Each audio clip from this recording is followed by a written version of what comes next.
พุทธาองค์พระธรรมพระสงฆ์สามดวงแก้วรัตนาขอนอบน้อมแล้วกราบวันพาสังฆาบูชาสุปฏิปันโนกายวาจีมโนน้อมนำมโน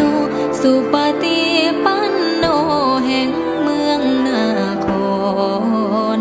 อันบวรเมตตาธรรมกำเกิงให้ใส